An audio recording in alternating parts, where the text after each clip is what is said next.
Everyone keeping me Oh in my the gosh, convo. free Keep going. hashtag free the doctor. I got a couple questions. No. Okay, so, I mean, I asked you, feminist how, for the general population, you mentioned women should be paid equally, but you also want to be provided for. Question, do you pay any rent? Do you live with your boyfriend? Well, when I was living by myself, I paid rent, but now he provides, and I take care of him. So you live at his apartment, or you have an apartment together? We have a cabin and 2 apartments. You have 2, and does he pay for all of them? I'm sorry? Yes, he pays for everything, Brian. He pays for everything. Okay, he pays for everything. Does he pay for trips? Yes. Does he pay for is a food? provider, yes. Okay. Now, do you think there's a fair amount of women who also want the same thing? That also want a provider? Sure. Okay. Well, I'll go around the table on this.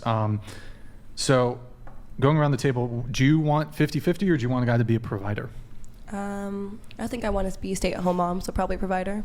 Provider. I just want a partner. Into the mics, guys. Partner. 50-50. 50-50. Into the mics. Partner. I want provider. I would love to be a stay-at-home mother. A provider, because my role is as a homemaker. Okay. A provider. Okay, so pretty much everyone here except for, was it one? Just 2, maybe 2 of you? 50-50. We're fine with 50-50. So you mentioned like this inequality when it comes to money, right? The wage gap, which has been debunked. Based off of just your answers, now there's a whole bunch of factors that go into the wage gap. For example, men work more dangerous jobs. They're more likely to work overtime. They're more likely to relocate. They work more hours.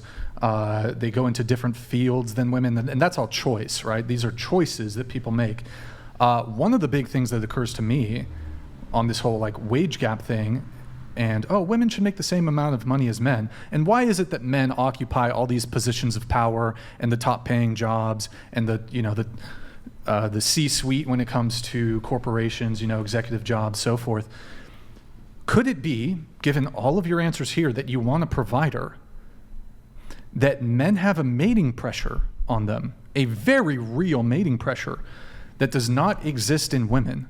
So if there's like a large cohort of women, again, some women are okay with 50-50. I don't know what the exact breakdown is. Maybe it's 40%, 50%, 60% of women want a guy to be a provider. They want a sole breadwinner. Then wouldn't that on its own explain why men occupy these top positions of power, why they make more money than women? Because there's a pressure on them from women that same pressure does not exist on any of you. Any of you can find a guy, and probably that guy will not give a fuck about your career. Like, he won't really factor in the money that you're bringing to the relationship. So We don't represent the entire female population. right, but I said even if it's 20% of women want a provider and all the other women want 50%, that is statistically significant enough to put enough pressure on men to be more motivated and more inclined to be providers, to go make a fuck ton of money, to go out and conquer and conquest and get those top echelon positions in society. In addition to just the money, women are also attracted to status. So powerful men at the top echelons of corporations, government, women are attracted to status. Men don't really care about status.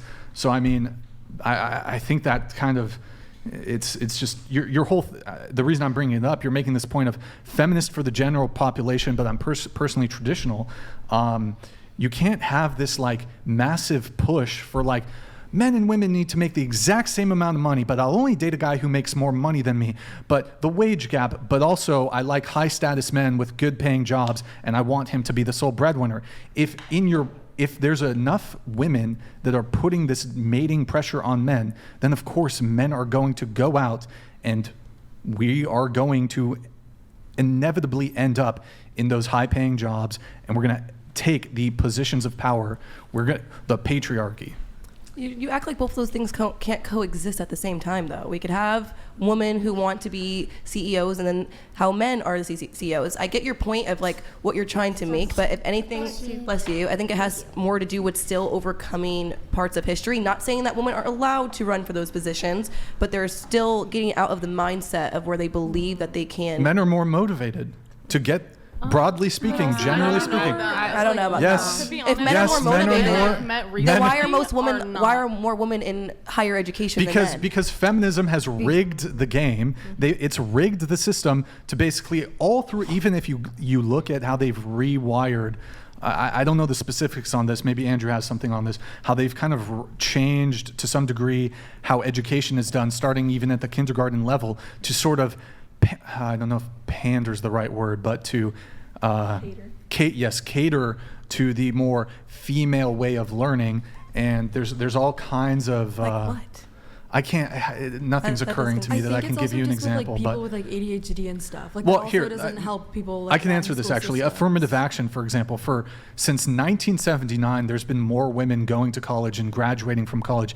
That's almost that's what 40 plus years. More women have been going to college than men.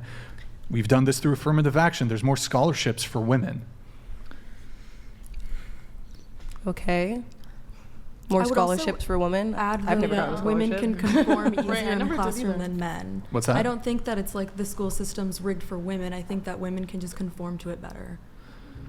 I mean, there's Women certainly are like better. I mean, you don't really pin, or you pin what, like ADHD. You get Yeah. like underdiagnosed with women because women can just kind of deal with it. Mask it. Well, I mean, Yeah, they there's can a mask when it it. comes Same to with autism. sure I mean, Yeah, but that's when it comes to that, I mean, you have certainly an overrepresentation of women when it comes to elementary school teachers. Yeah. And typically, so women have a in-group bias for women. I think it's more of like social, like, I don't know, just better adapting to like social environments. Well, They and I communicate also think better in a lot of men ways, need to, too. or boys, you know, I don't know, I'm not super privy to this, but I think boys probably need more breaks to like go out and do PE, but it's, I don't think, honestly, I don't think anyone is meant to sit in a chair and listen to somebody else speak for like 9 hours. Yeah. I could be wrong I on that also one, agree with that, but yeah. I think school education, its purpose is to basically prepare you to be a good worker drone, a worker slave. Okay, sit here, shut up, listen, do what you're told, do this fucking bullshit Yeah. task.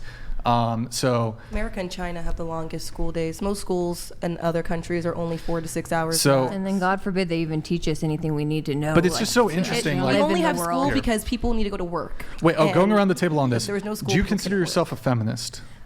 No. Yeah. Yeah. No.